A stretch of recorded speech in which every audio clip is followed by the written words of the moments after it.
CP Radhakrishnan की मां जानकी अम्मल ने खुशी जताते हुए प्रधानमंत्री मोदी का धन्यवाद किया है। தமிழ்நாட்டிலிருந்து சிபி ராதாகிருஷ்ணனை துணை வேட்பாளர் ஜனாதிபதி துணை வேட்பாளராக அறிவித்திருக்கிறார்கள். அதில் வெற்றி பெற்று வர கணேசன் அல்புரியணும் அவனை வெற்றியாகணும். மோடி அவர்களுக்கு ரொம்ப நன்றி சொல்லணும்.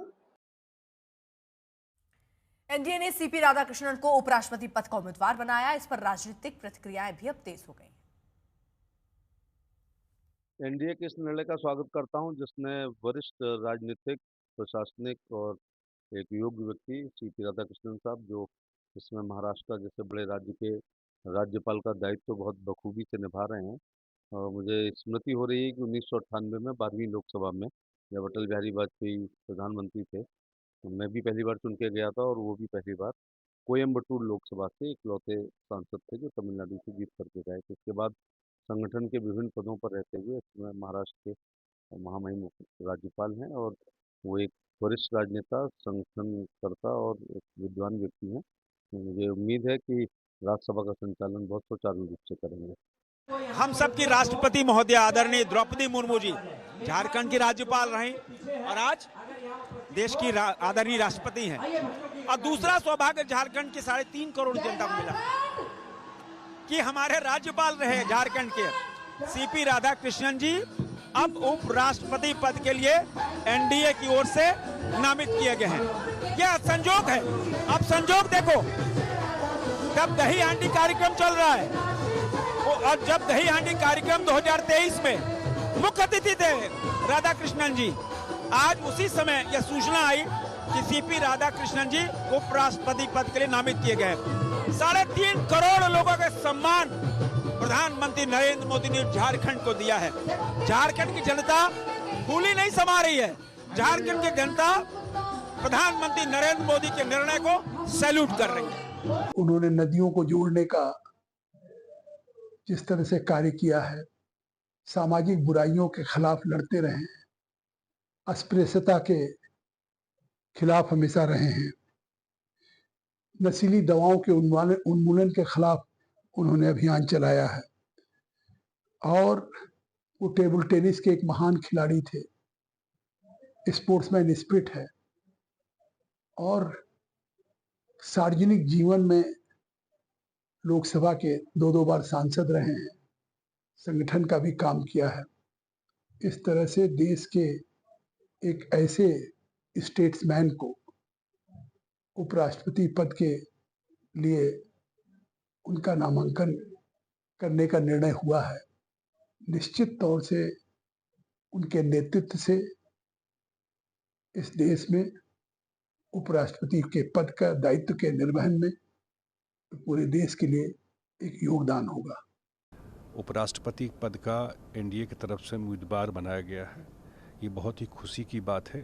हमारी पार्टी जनता दल यूनाइटेड इसका स्वागत करती है, उनको शुभकामना और बधाई देती है। और पिछड़े समाज से आते हैं, दक्षिण भारत से आते हैं, तो समावेशी विकास, सामाजिक न्याय, इस सब के प्रति जो प्रतिबद्धता एनडीए की है वो दर्शाता है और बिल्कुल वेलकम स्टेप है। हमारी पार्टी स्वागत करती है उनके कैंडिडेचर को। आदरणीय प्रधानमंत्री जी ने इस निर्णय से दक्षिण भारत के एक ओबीसी नेता को उपराष्ट्रपति के उम्मीदवार के रूप में घोषित करके उन्होंने ये साबित कर दिया कि आदरणीय प्रधानमंत्री जी की निष्ठा जो है वो पूरे देश की एकता और अखंडता पर है। आज दक्षिण भारत से उन्होंने एक पिछड़े वर्ग के नेता को उपराष्ट्रपति के रूप में पदस्थापित करने का काम किया है। इसका हम सभी स्वागत करते हैं। आदरणीय प्रधानमंत्री जी का इस निर्णय के लिए अभिनंदन करते हैं और जनता दल यू एनडीए का अंग है और जनता दल यू पूरे तौर पर प्रधानमंत्री जी के इस निर्णय के साथ। श्री सीपी राधाकृष्णन उपराष्ट्रपति पद के उम्मीदवार बनाए गए हैं।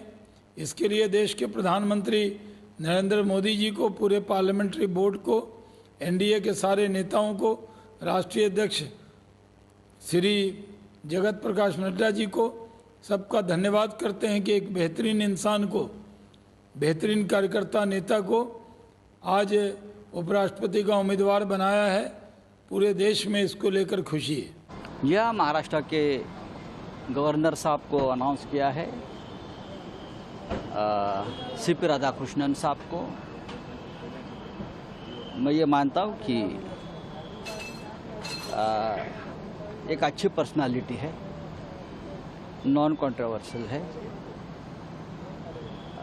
अनुभव भी उनको बहुत रहा राजनीति का, संगठन का। तो हमारी तरफ से उनको जरूर शुभकामनाएं हैं।